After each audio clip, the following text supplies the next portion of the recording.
Chapter 10. And when the queen of Sheba heard of the fame of Solomon concerning the name of the Lord, she came to prove him with hard questions.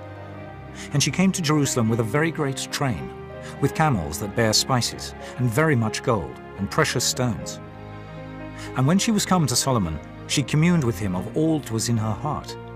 And Solomon told her all her questions. There was not anything hid from the king, which he told her not. And when the queen of Sheba had seen all Solomon's wisdom, and the house that he had built, and the meat of his table, and the sitting of his servants, and the attendance of his ministers, and their apparel, and his cupbearers, and his ascent by which he went up into the house of the Lord, there was no more spirit in her. And she said to the king, It was a true report that I heard in mine own land of thy acts and of thy wisdom. Howbeit, I believed not the words until I came, and mine eyes had seen it.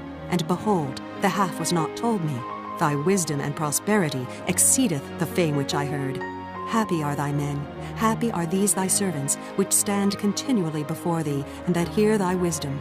Blessed be the Lord thy God, which delighted in thee, to set thee on the throne of Israel, because the Lord loved Israel forever. Therefore made he thee king, to do judgment and justice. And she gave the king 120 talents of gold, and of spices very great store, and precious stones.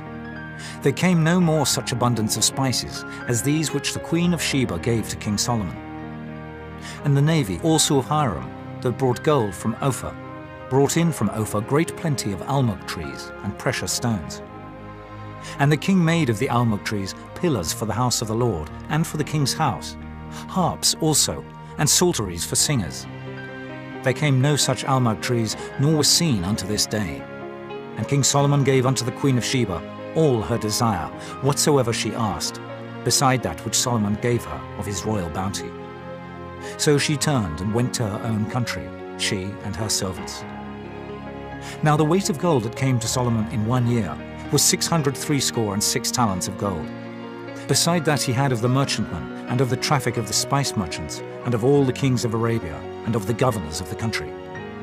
And King Solomon made 200 targets of beaten gold. 600 shekels of gold went to one target.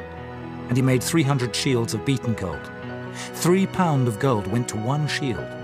And the king put them in the house of the forest of Lebanon. Moreover, the king made a great throne of ivory, and overlaid it with the best gold. The throne had 6 steps, and the top of the throne was round behind. And there were stays on either side of the place of the seat, and 2 lions stood beside the stays. And 12 lions stood there on the one side, and on the other upon the 6 steps. There was not the like made in any kingdom. And all King Solomon's drinking vessels were of gold, and all the vessels of the house of the forest of Lebanon were of pure gold. None were of silver. It was nothing accounted of in the days of Solomon. For the king had at sea a navy of Tarshish with the navy of Hiram. Once in 3 years came the navy of Tarshish, bringing gold and silver, ivory and apes and peacocks. So King Solomon exceeded all the kings of the earth for riches and for wisdom. And all the earth sought to Solomon to hear his wisdom, which God had put in his heart. And they brought every man his present, vessels of silver and vessels of gold, and garments and armor and spices, horses and mules, a rate year by year. And Solomon gathered together chariots and horsemen. And he had 1,400 chariots, and 12,000 horsemen, whom he bestowed in the cities for chariots, and with the king at Jerusalem. And the king made silver to be in Jerusalem as stones, and cedars made he to be as the sycamore trees that are in the vale, for abundance. And Solomon had horses brought out of Egypt, and linen yarn. The king's merchants received the linen yarn at a price. And a chariot came up and went out of Egypt for 600 shekels of silver, and an horse for 150. And so for all the kings of the Hittites, and for the kings of Syria, did they bring them out by their means.